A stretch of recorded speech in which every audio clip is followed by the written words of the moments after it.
Olá, amigos e amigas, Diácono Beto, Paróquia São Miguel Arcanjo, Arquidiocese de Maringá.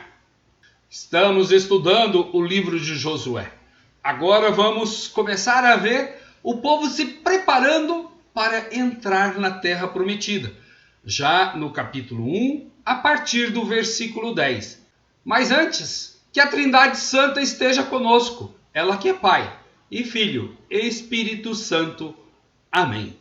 Quando você pega a sua Bíblia no versículo 10 do primeiro capítulo de Josué, está lá, reunião das tribos do Além Jordão.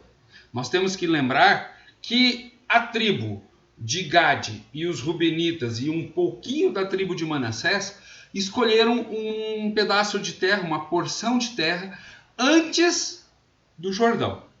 E lá em Números 32, eles até vão ter um meio que desavença assim, porque eles falam assim, nós já temos a nossa terra, vocês que se virem agora. E aí Moisés chega e fala, não, nós somos um grupo e vamos como grupo. E aí eles topam ajudar os irmãos que ainda não tinham terra a conquistar o seu pedaço de terra no Além Jordão. Aqui eles estão numa reunião para preparar isso daí. E existe 3 possibilidades de vermos esse movimento. O primeiro é que esse povo entrou fazendo guerra, guerreou até tomar todo o território.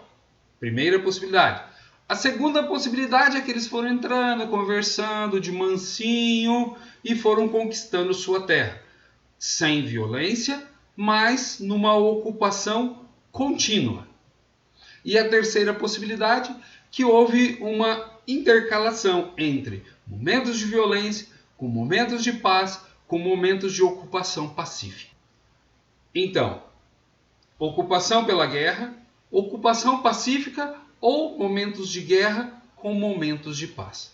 Preferimos a terceira hipótese, já que percebemos que em determinados momentos teve guerra, em determinados momentos teve paz, inclusive com alianças, como nós vamos ver, com reis locais.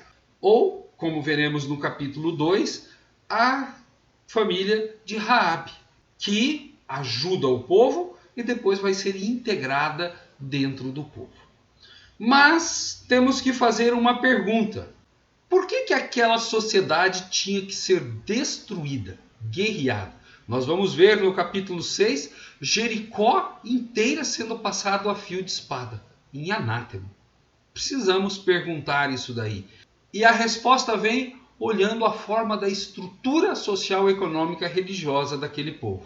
O povo de Deus saiu do Egito, que era uma sociedade hierarquizada, com exploração de trabalho, com todo o poder na mão do faraó, com um exército muito forte para reprimir todo tipo de questionamento ou rebelião ou desacordo, com leis que defendiam o interesse dos reis e dos poderosos, com muitos deuses, sempre no domínio do faraó, com culto centralizado, com sacerdotes pagos pelo faraó, e estes sacerdotes a serviço do poder dominador. Se o povo de Deus transfere isso para a terra prometida, ela não vai ter nada de prometido. Vai ser uma terra igual às outras, com exploração. Então, o que eles fazem? Eles têm que ir destruindo aquele poder que existe. O primeiro dele é Jericó, uma cidade fortificada, onde tem um rei e um poder centralizador que explora toda a região. E eles vão buscar o quê? Uma sociedade igualitária. Se eles viveram no Egito e ali existia uma sociedade hierarquizada, agora eles precisam de uma sociedade igualitária. Por isso que eles não vão ter rei, vão ter juízes. Uma autonomia produtiva.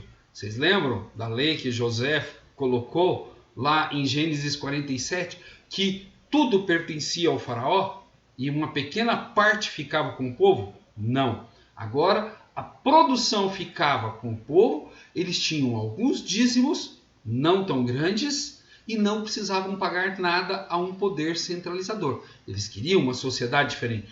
Por isso os 40 anos no deserto, para aprender a fazer isso.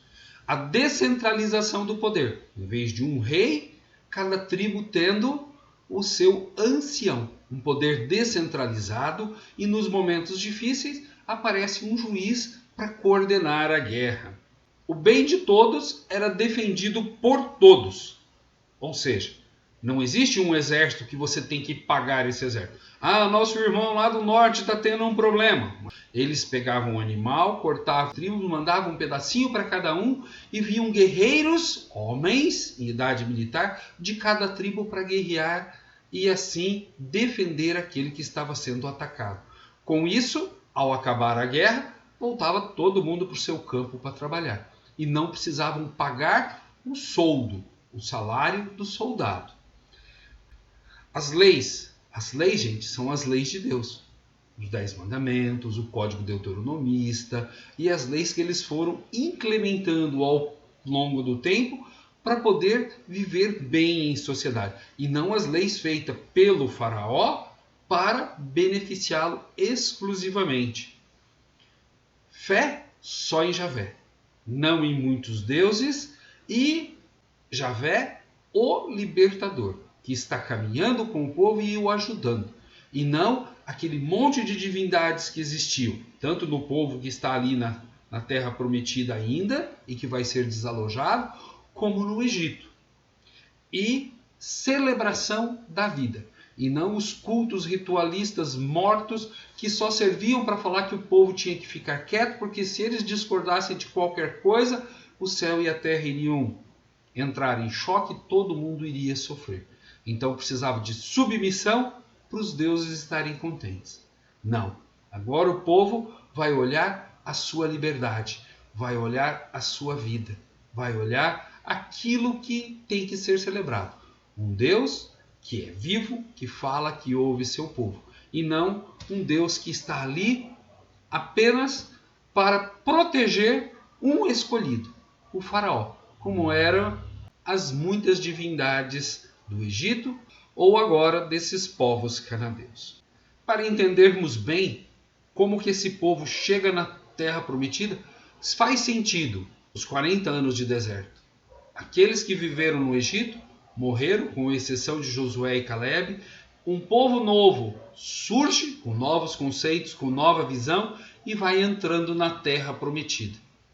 Já pensando nisso que eu falei, uma sociedade igualitária, sem um que manda e todos que obedecem, sacerdotes a serviço do povo, autonomia produtiva, aquilo que eu produzo fica comigo, descentralização do poder, um exército feito por pessoas de todas as tribos sem remuneração, leis que defendem esse sistema igualitário e não leis que defendem um rei, Deus que caminha junto com o seu povo e não ídolos feitos por mão humana, e um culto que celebra a vida no cotidiano. O nascimento, as colheitas, a morte, a dor, os momentos importantes como a Páscoa, onde Deus liberta o seu povo e assim por diante. Para entendermos bem o que vai acontecer daqui para frente, isso é importante. Porque Josué vai lutar por isso. Lá no último capítulo, ele vai falar: eu e minha família serviremos ao Senhor. Ou seja, nós vamos abandonar os nossos ídolos e vamos ter confiança plena no projeto de Javé. Nós também somos chamados a termos confiança plena em Deus. Se você ainda não está inscrito em nosso canal, se inscreva para juntos estudarmos a Sagrada Escritura. Paz e bem a todos!